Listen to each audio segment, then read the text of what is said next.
যুক্তরাষ্ট্র স্বীকার করেছে ইরানের ডলার সংকট তৈরি করা হয়েছিল, যা রিয়ালের পতন ও দেশ জুড়ে বিক্ষোভের কারণ হয়ে দাঁড়ায়।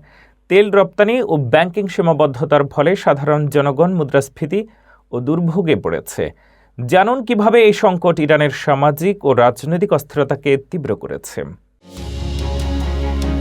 যুক্তরাষ্ট্রের ট্রেজারি সেক্রেটারি স্কট বেসেন্ট প্রকাশ করেছেন যে ওয়াশিংটন ইরানের ডলার সংকট সৃষ্টি করেছে, যার ফলে ইরানি রিয়াল পতন এবং প্রায় 2 মাস ধরে বড় ধরনের সরকার বিরোধী বিক্ষোভ শুরু হয়। ডিসেম্বর ও জানুয়ারিতে ইরানের অর্থনৈতিক পরিস্থিতি অস্বাভাবিকভাবে খারাপ হয়ে যায়, যা 1979 সালের ইসলামী বিপ্লবের পর সবচেয়ে বড় বিক্ষোভের দিকে নিয়ে যায়। বিক্ষোভ শুরু হয় তেহরানের দোকানদারদের মধ্যে, যারা 2025 সালের শেষ দিকে রিয়াল রেকর্ডভাবে কমতে থাকায় দোকান বন্ধ করে প্রতিবাদ জানায়। এই আন্দোলন পরে দেশের অন্যান্য প্রদেশে ছড়িয়ে পড়ে।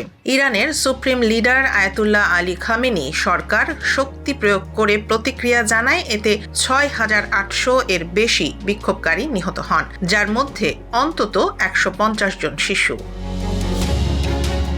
একজন অর্থনীতিবিদ মোহাম্মদ রেজা ফারজানেগান জানান, যুক্তরাষ্ট্র ইরানের তেল রপ্তানি ও আন্তর্জাতিক ব্যাংকিং ব্যবস্থার প্রবাহ বন্ধ করে ডলার সংকট সৃষ্টি করেছে। এই কারণে রিয়ালের মান পরে আমদানিকৃত পণ্যের দাম বেড়ে যায় এবং মুদ্রাস্ফীতি বৃদ্ধি পায়।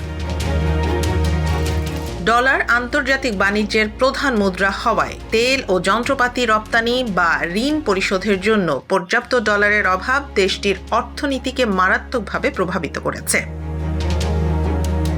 বিশ্লেষকরা বলছেন, যুক্তরাষ্ট্রের এই কৌশল ইরানের অর্থনৈতিক চাপ বাড়াতে এবং প্রতিবাদকে তীব্র করতে নেওয়া হয়েছে।